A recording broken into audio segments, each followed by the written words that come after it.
Luisinho, una vez que tú llegas a Cartagena, ¿cómo fue tu vida? O sea, ¿cómo entraste a la universidad? ¿Cómo te mantuviste? ¿Y cómo te fue en la universidad? Ya una vez que por fin llegas a la universidad, ¿cómo te sentiste? ¿Cuál era tu materia favorita? ¿Cuál de pronto fue un poco más difícil? ¿Cómo fue todo ese cambio, ¿no? De venir de un pueblo pequeño a una ciudad como es Cartagena, encima tan turística y tan famosa en Colombia?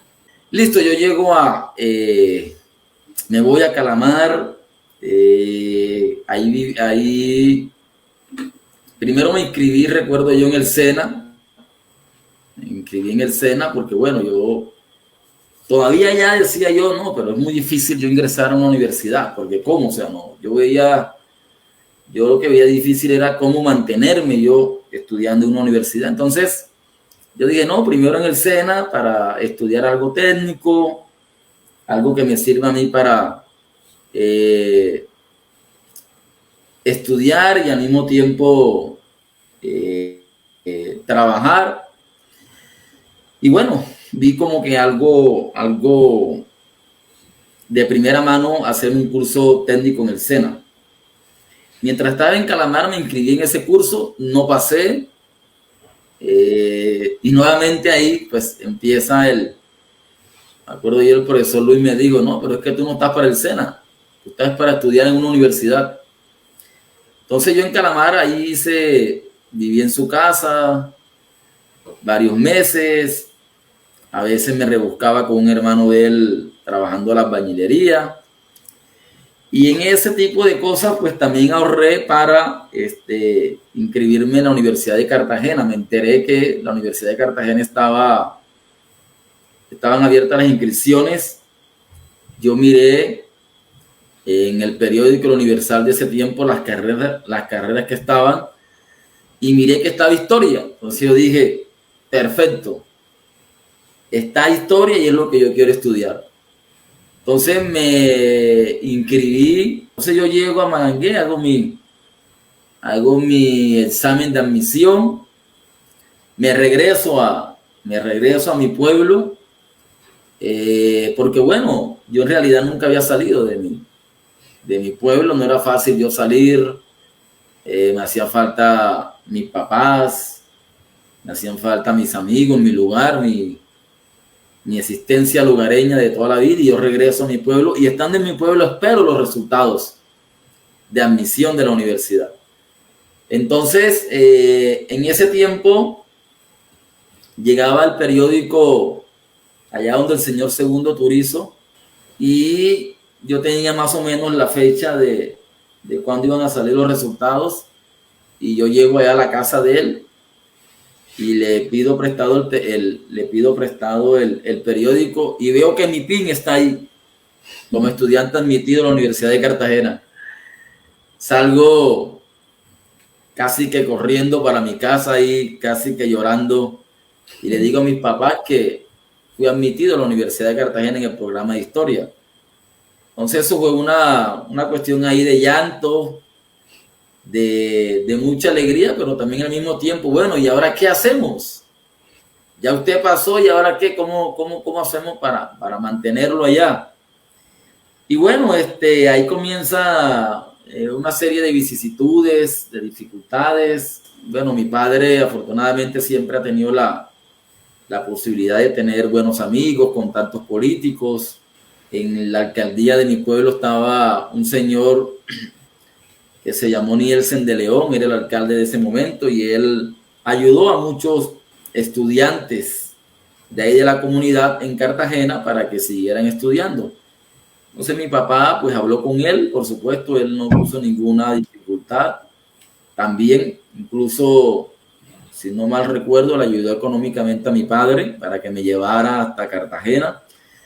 Y en ese tránsito me acuerdo, bueno, listo, mi padre reunió cierto dinero y nos fuimos para Cartagena. Y en ese lapsus entre mi pueblo y Manangué nos accidentamos en la chalupa.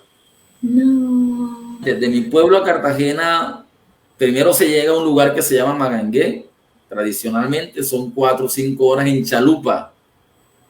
Es el único medio de transporte, literalmente. De ahí de Manangué a Cartagena, pues son otras 4 o 5 horas, pero ya en bus.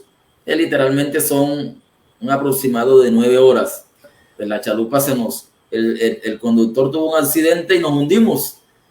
Mi padre perdió los ahorros, No. perdimos la ropita, perdimos las maletas y yo quedé literalmente desnudo en la orilla del río Magdalena junto a mi padre. Bueno, yo creo que son cosas divinas también, ¿no? Milagros de Dios. Todo se nos perdió menos los papeles.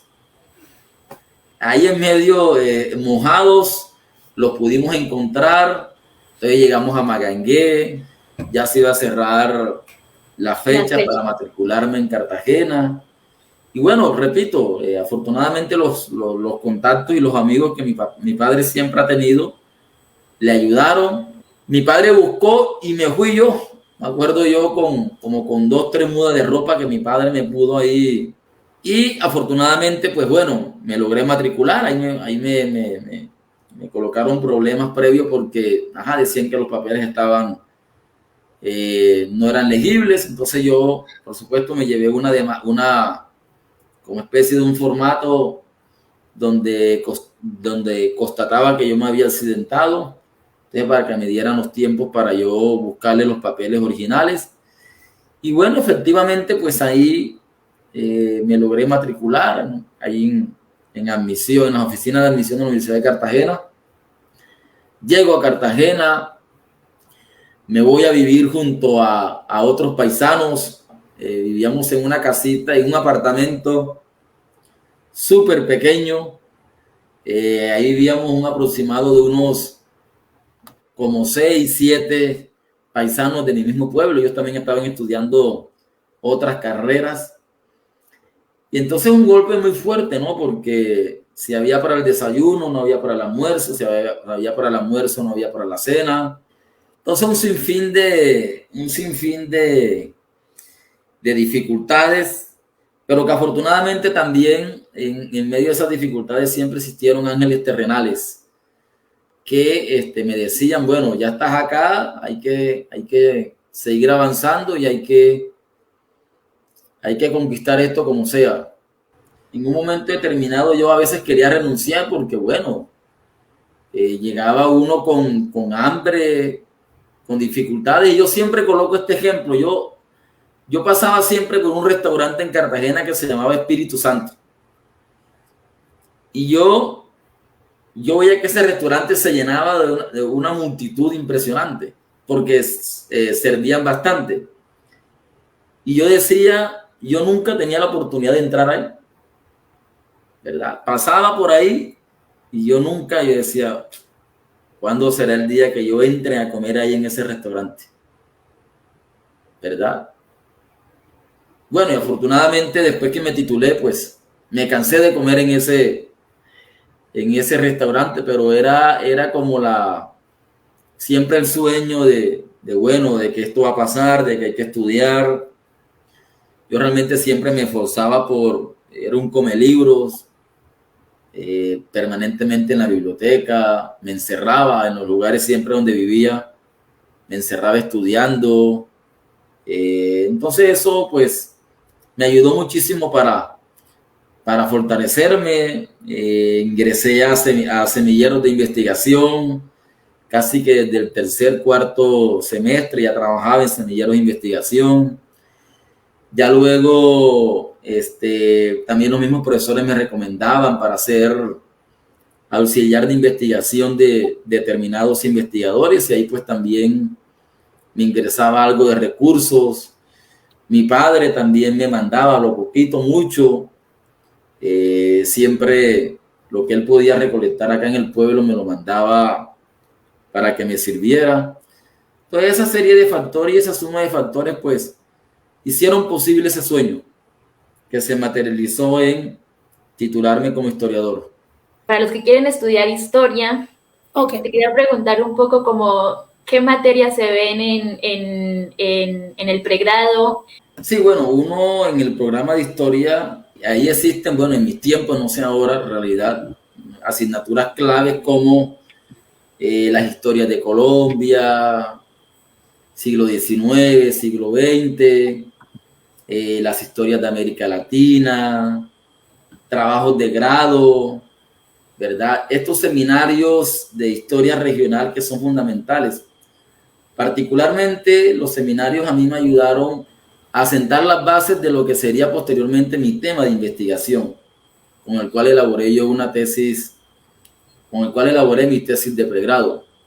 De esos seminarios de historia regional, pues uno tenía la posibilidad de debatir, de reflexionar sobre temas en diferentes ámbitos, en diferentes perspectivas, en el ámbito de lo político, en el ámbito de lo social, en el ámbito de lo económico, ¿verdad? Y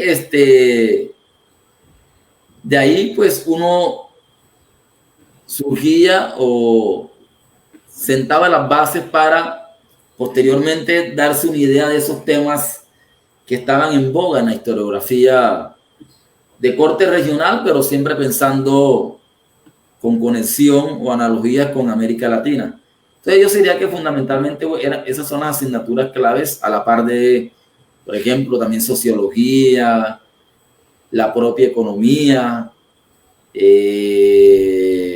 filosofía de la historia, antropología, que te terminan a ti nutriendo de una serie de corpus teórico, metodológico, conceptual, ¿verdad? El conocimiento inherente a la historia, pero también a las ciencias sociales, que son fundamentales, no solamente en mis tiempos, sino actualmente en lo que tiene que ver con el campo de la historia.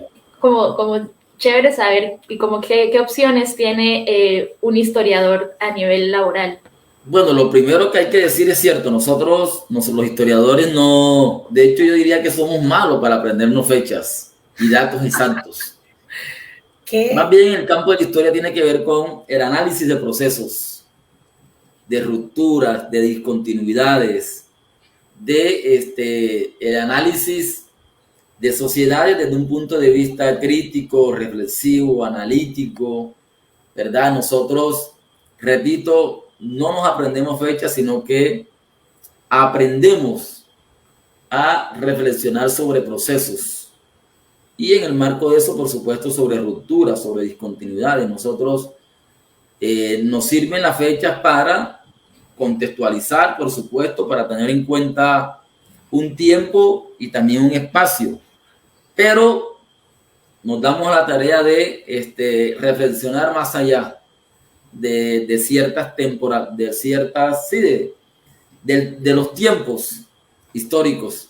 Fíjate que eso incluso hace parte inherente de la propia disciplina. Nosotros luego, como historiadores, no enseñamos fechas, y es algo que yo recurrentemente le digo a mis estudiantes, es que nosotros ya no podemos evaluar incluso al estudiantado con aprenderse fechas, qué día pasó, qué pasó el 20 de julio, qué pasó el 7 de agosto, cuál es la capital del departamento de Bolívar. No, sino la necesidad que existe hoy efectivamente es que el estudiante aprenda a reinterpretar los hechos históricos a partir, digamos, de, repito, rupturas, discontinuidades, consensos, acuerdos, etcétera, etcétera, etcétera. En medio de tu pregrado, ¿cómo lograste identificar entonces ya ese siguiente paso y decidiste, o cómo lograste también